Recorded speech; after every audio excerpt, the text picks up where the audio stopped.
Magandang araw mga bossing, sa naghahanap dyan ng van, so available tayo, 14 to 16 seater to mga boss.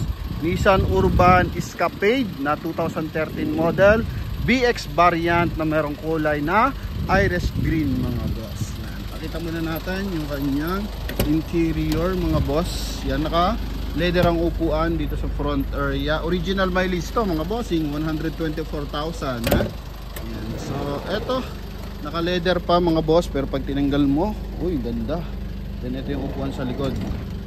Yan, then down sa likuran mga boss. So good for 14 to 16 seater mga boss. Ito, bibigyan natin ng full review. So ito mga bossing, wala pang detailing, as in kararating pa lang mga boss. Pakita din natin yung kanyang mga issue mga boss. Pero tinest drive ko, wala tong ano mga bossing, walang kalampag, maayos ang aircon, tsaka transmission mga boss, no? Yan. So eto na mga boss, kutan lang natin ang bahagya.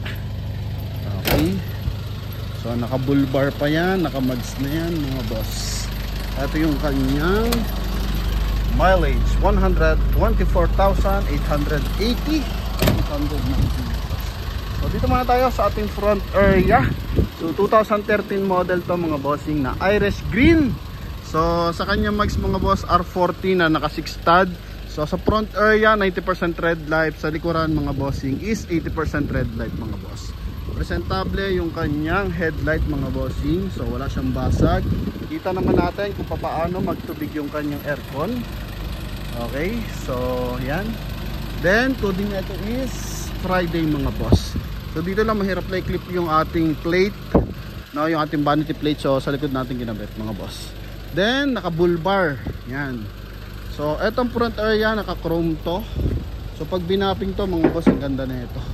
Then original yung kanyang windshield with conduction sticker. Yan. So walang basag ang mga ilaw.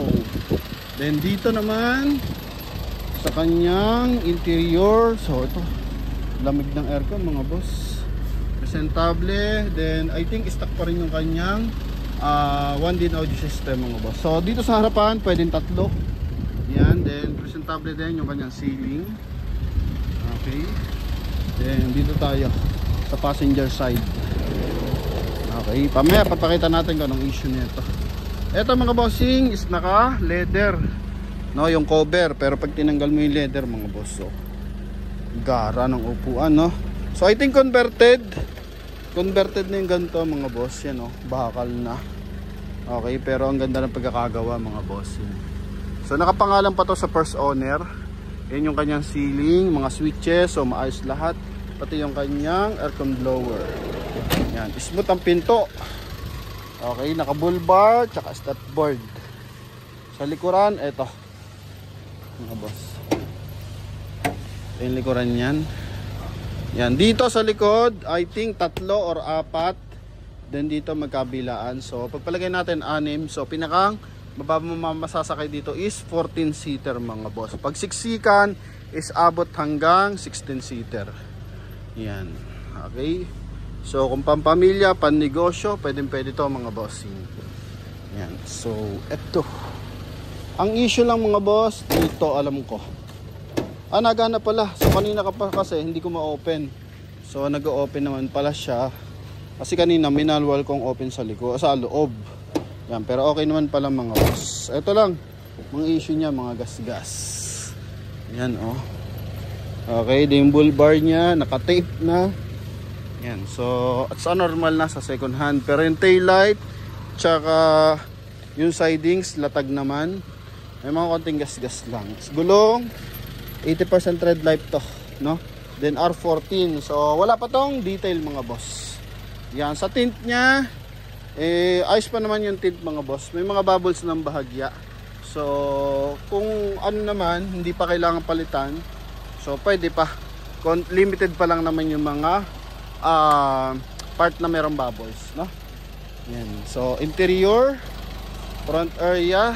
So handbrake niya mga bossing nandito na. So wala na siya yung nandito mga boss. Then sa pedal, ito tingnan mo naman, kapal ng pedal niyan. Okay, point 1 natin. Yan, point 2 pala yan. Yan mga boss. So maayos yung mga pedal. Then ito steering wheel. So yan, Okay, busina. Okay, goods. Then, mileage 124,888. Yan yung eksaktong mileage niya mga bossing. So, window, eto maayos. Detail lang, maganda pagkaka-detail lang ang ano dito kasi presentable, even pintuan, no. Gara pa. Kabit pa yung lahat ng rubber. Oh. Yan, siyempre check natin yung kanyang engine bay mga boss. Hindi naman pwedeng dyan lang. So, silipin natin. Eto. Para sa ganoon, satisfied tayo. Price na ito mga bossing, 460 or 450. Pero sa atin, binigay na to sagad ng 390. So, para sa mga interesado, try nyo na lang humirit. Pero sa presyo 390, panalo to mga bossing, ha? Yan. Angat lang natin. Tinanggal ko na yung lock. Chinik ko na rin, wala naman itong mga leakage. Tinest drive ko na rin, maayos ang transmission. At saka makina mga boss. Yan, madumi pa yan mga bossing ha. So makikita nyo, walang marka ng mga langis-langis. Okay, walang usok, walang talsik mga boss. Yan, goods na goods yan mga boss. Okay, so eto normal na yan mga bossing. Yung mga konting ano, pero mahalaga sa kanyang black, so walang katagas-tagas sa ilalim yan. Okay. Then sa aircon naman, kita naman natin kung paano magtubig. Yan. Ito mga boss. So. Yan, so nagtutubig ang aircon, so maayos ang cooling system. Ito. Kita natin. So pag binapping yan mga boss, pag dinetail yan, hindi naman siya mabubura lahat ng gas-gas. Lalo na yung mga ganito. Okay, nakapix na yan mga bossing. Pero may kikintap pa ito, ikikintap, no? Yan, so mga buyer nating interesado, maayos to mga bossing. Pwede pa rin kayo magpadala ng mekaniko, walang problema. Kung nasa abroad kayo, pwede kayo magpadala ng relatives para ma-check to. Yan, no? Yan lang, mga kalmot pusa, no? Pero major damage, wala mga boss. Yan. Sa bull bar, I think mas maganda tanggalin nyo na lahat ng rubber. Yan o. Ha? Para mas makisig. Okay, so yan mga boss. Sa mga interesado dito, 390. Lalarga na to mga boss. Yan. BX variant yan mga boss ha. Yan. So sa mga interesado, tawag lang po agad sa ating contact number na nasa screen. Connected po yan ng Viber and WhatsApp mga boss. Thank you and God bless. Bye bye. Maraming salamat sa ating mga followers and subscribers na lagi nakasuporta mga boss. Hoping makuha nyo yung inyong mga dream car dito sa Promote PH mga bossing. Thank you and God bless.